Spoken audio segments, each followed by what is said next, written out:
Bezat Hashem, inalacha, netilat yadayim, pour manger le pain. Et on va parler un peu Shabbat. En semaine, les gens sont paresseux, ils ne veulent pas se laver les mains. Mais quand tu te laves les mains en semaine, c'est la même halakha. Tout ce qu'on va parler aujourd'hui, c'est valable et pour le Shabbat et pour la semaine. Alors voilà, qu'est-ce qu'il nous dit la Gemara. Techev lenetila beracha. Tout de suite, après la netila, vient la beracha. Quelle beracha? Amotzi. Amotzi. Okay? Donc, il faut faire attention. Que dès que tu t'es lavé les mains, techev, tout de suite, tu dois faire amotzi. Mazé motzi, mazé techev. C'est pas écrit. C'est 3 minutes, c'est 4 minutes, c'est 1 minute, c'est 5. Okay, mazé techev. La Gemara nous dit une autre chose, que là on peut comparer le laps de temps. En même temps que la Gemara nous dit Techef, la netila beracha, la Gemara dit Techef, la beracha, shechita. Tout de suite que tu as fait la bracha, tu dois égorger. Égorger quoi? Sacrifice. Sacrifice dans le temple. Une seconde. Alors, où se faisait la bracha, où se faisait la shechita? Ok? Alors on explique. Quand tu viens dans Beth Amikdash, tu rentres dans Beth Amikdash, tu rentres dans une grande esplanade. On appelle ça Azarat Nashim.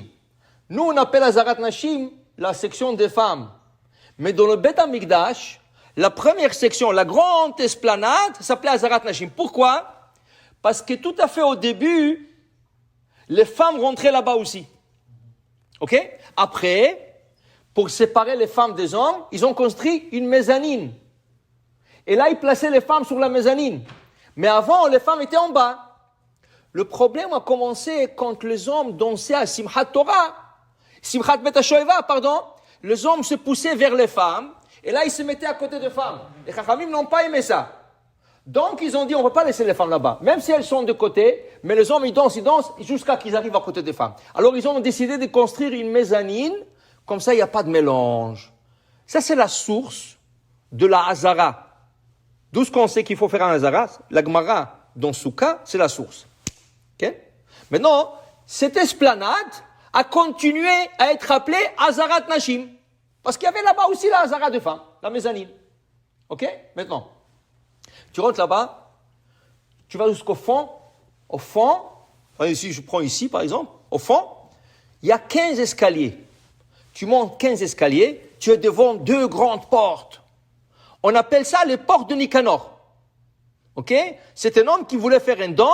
Il a acheté en Égypte 2 grandes portes en cuivre. Et il avait un grand miracle qui s'est arrivé avec ces portes. Alors, ces 2 grandes portes. Tu franchis ces portes. Tu as 11 coudées. Une coudée, ça va du coude jusqu'au majeur. On dit que c'est à peu près 48 cm. On va arrondir ça à 50 cm. Tu as 11 coudées, donc on parle de 5 mètres et demi. C'est une place où les Israélites ont le droit de rentrer. Après, il y a une ligne, et là, c'est fini. C'est que le Kohanim qui peuvent traverser cette ligne. Ok? Alors, c'est que le Kohanim qui peuvent traverser cette ligne. Après, c'est le Mizbeach, et après, c'est la bâtisse, avec le menorah, la table en or. Cette place qui est de 11 coudées, ça s'appelle Hazarat Israël, l'esplanade d'Israël. Ça veut dire que les Israélites ont le droit de rentrer là-bas. Okay? Maintenant, quand tu emmènes un sacrifice, tu as le droit de le gorger toi-même. C'est pas obligatoire que le Kohen le gorge. Si tu es shochet, tu sais comment égorger, tu dis, moi, je vais faire la mitzvah. Ouais, pas de problème. Vous savez qu'il y a un bracha. Pas seulement. Si c'est un poulet, ou un bœuf, ou un mouton, tu dis, à la shechita. Mais ici, c'est un sacrifice. Tu es en Beth Amikdash. Asher kideshanu mitzvotav vetzivanu bikdushato shel Aaron vetzivanu ala shechita. Qui nous a sanctifiés par la kedusha d'Aaron et il nous a donné la mitzvah de shechita. Top. Tu égorges, mais là intervient le Kohen. Après que tu as égorgé, tu ne peux pas me faire un pas en avant. C'est le Kohen qui doit prendre le sang et courir à l'autel et verser le sang sur l'autel. Okay? Et verser le sang sur l'autel. Quelle était la distance de cette ligne de Hazarat Israël et l'autel? 11 coudées. C'est ça? C'était 11 coudées. 11 coudées. Combien de temps ça prend pour parcourir 11 coudées? 5 mètres et demi.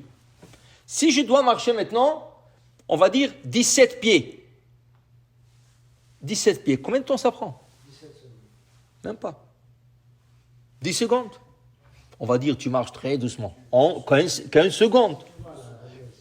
Techef la shrita. Techef la bracha, shrita. Dès que tu as fait la bracha, tu fais la shrita et tu asperges le sang. Tu as 15 secondes pour aller asperger le sang. Hein? Alors donc, maintenant on va prendre le 2 à la chôte. Tu as 15 secondes pour prendre le sang, pour aller sur l'autel le verser. Et la Gemara a comparé ça.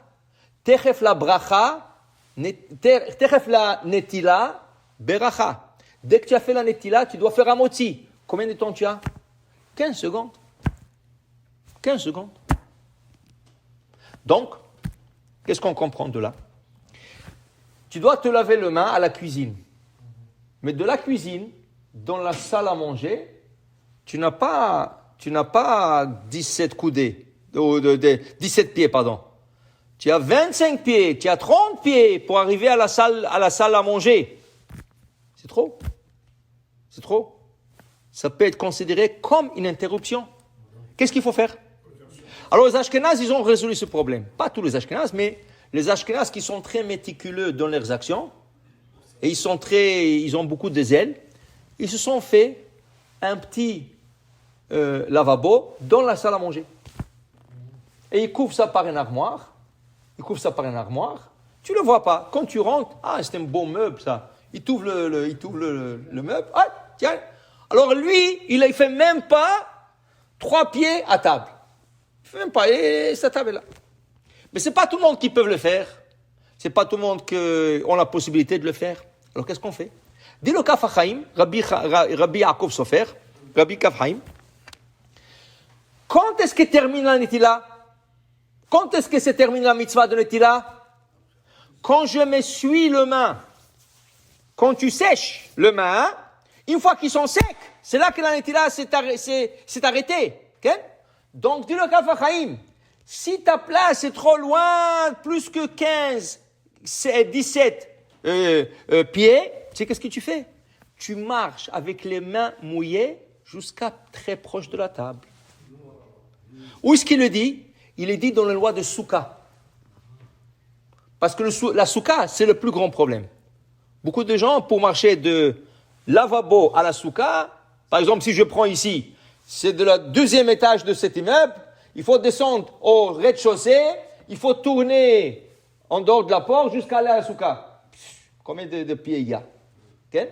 Donc, il te dit, le Kaf HaChaim, lave-toi le main, Netila, 1, 2, 3, 1, 2, 3, laisse tes mains mouillées, fais attention que personne ne te touche parce qu'il va t'impurifier, prends tes 2 serviettes là, et cours dehors, et quand tu arrives juste à côté de la Souka, tu fais la bracha.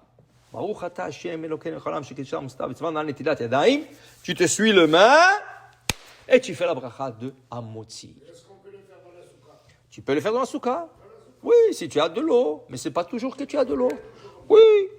Alors pour vous dire, la Netila, elle doit être juste apposée avec la bracha de Hamotzi.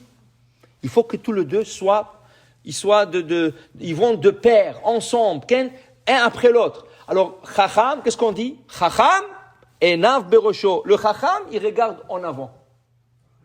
Tu sais, quand tu prends des cours de conduite, qu'est-ce que l'instructeur te dit? Ne regarde jamais le capot de la voiture. Parce que si tu regardes le capot, il y a un trou juste en avant, tu vas tomber dans le trou. Tu regardes toujours, quand tu conduis, tu regardes en avant. Qu'est-ce qu'il y a en avant de toi? Tu comprends? Tu ne regardes pas le capot, tu vas tomber dans un trou. La même chose. Tu as une situation, tu regardes toujours en avant. Comment je détourne le problème? Alors voilà ici, 2 possibilités. Ou tu te construis un petit lavabo dans la salle à manger, sinon, tu arrives avec les mains mouillées, presque à côté de la table, tu fais la bracha et tu fais le motzi. Baruch Adonai le'olam, amen ve amen.